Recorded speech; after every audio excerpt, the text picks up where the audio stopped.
Mark సువార్త 10వ అధ్యాయం 1వ వచనం నుండి, ఆయన అక్కడి నుంచి లేచి యూదయ ప్రాంతములకు యోర్దాను అద్దరికి వచ్చెను. జనసమూహములో తిరిగి ఆయన యొద్దకు కూడి వచ్చిరి.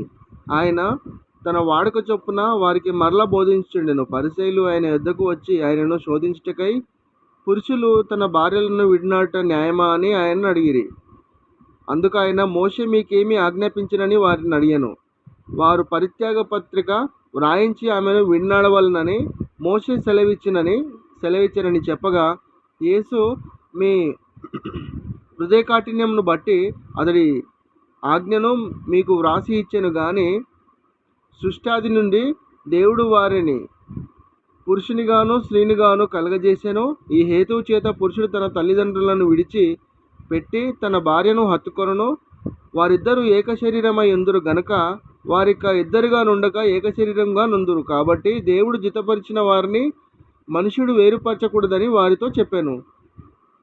ఇంటికి వచ్చి శిష్యులు ఈ సంగతిని గూర్చి ఆయనను మరలా అడిగిరి.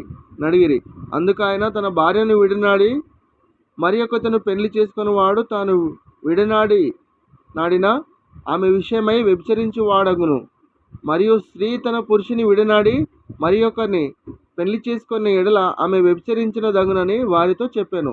తన చిన్న బిడ్డను ముట్టవలనని కొందరు ఆయన యొద్దకు వారిని తీసుకొని వచ్చిరి.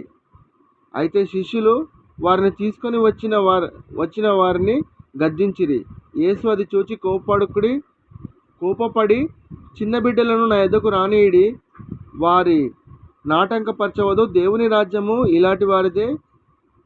చిన్న బిడ్డ వలె దేవుని రాజ్యము నంగీకరింపని వాడు అందులో నెంత మాత్రము ప్రవేశింపడని మీతో నిశ్చయంగా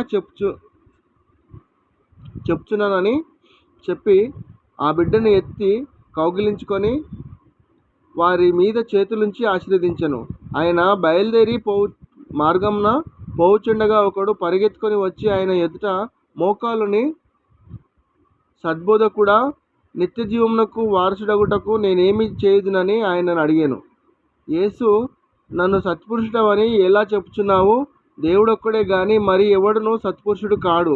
నరహత్య చేయవద్దు, వ్యభిచరింపవద్దు, దొంగిల్లవద్దు, అబద్ధ సాక్ష్యము పలకవద్దు, మోసపుచ్చవద్దు, నీ తల్లిదండ్రులను సన్మానింపుము అను ఆజ్ఞలు నీకు తెలియను గదా అని అతనితో చెప్పాను. అందుకతడు, బోధకుడా, బాల్యం నుండి ఇవన్నీ అనుసరించునే ఉంటినని చెప్పాను. యేసు అతని చూచి అతని ప్రేమించి, నీకు ఒకటి కొదువగా